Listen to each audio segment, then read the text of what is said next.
The 1943 steel penny. I didn't acquire it. My husband has a big jar full of stuff. Big jar full of stuff, full of coins and other cool stuff. You know, I remember some years back, a little girl came in, about 7 years old. Her name was Carly, and Carly brought in a little, what looked like a coin that had been dug out of her grandpa's button jar. She was going through grandpa's jar of stuff, and she brought in a little coin, and what she had was a Thomas Jefferson Native American Lewis and Clark Peace Medal.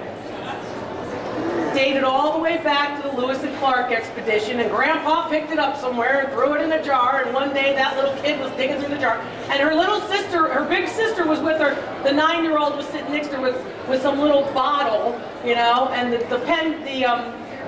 Peace Medal was worth like $1,500, and the bottle was worth $8.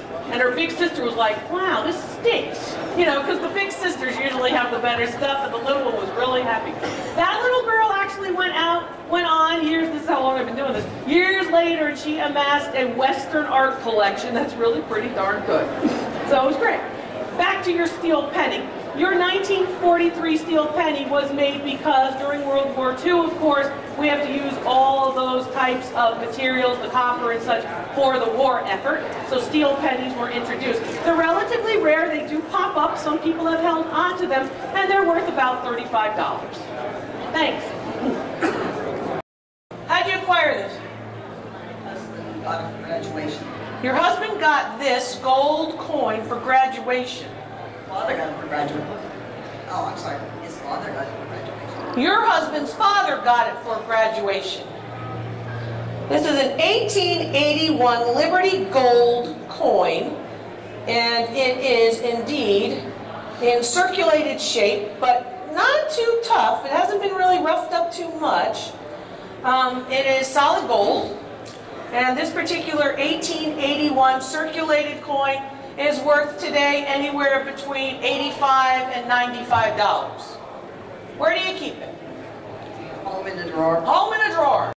Lizette, a very old coin. Hi, Lizette. How are you, honey? How did you acquire this? They find these on Oak Island? Yes. How'd you acquire it? How'd you get it? Okay, they gave it to my husband.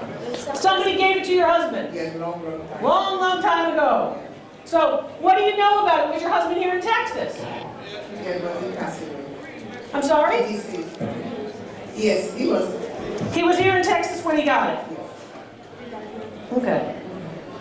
So what you have here is a coat of arms that represents King Philip IV of Spain.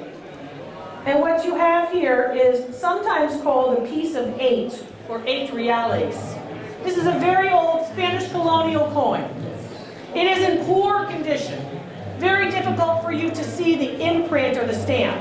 And you know what was happening. What was happening, of course, is that in the Caribbean and other parts, of course, even into the Gulf of Mexico, the colonies that belonged to Spain, King Philip said, I want all my money, bring it. And basically he would have Spanish galleon ships, known as the treasure ships, move from the Gulf of Mexico and the Caribbean all the way back to Spain. And those ships would be carrying Spanish coinage like this, which was minted in areas like that, okay, in areas in the colonies, in Mexico, in, of course, the Caribbean, in parts of the Gulf of Mexico as well. This particular piece is worth about $2,000 today, okay? It dates to about 1550 to 1650. It ain't no Queen Victoria era over there, David and Tim. This is old, right? Spanish colonial period. Where do you keep it? Safety deposit box?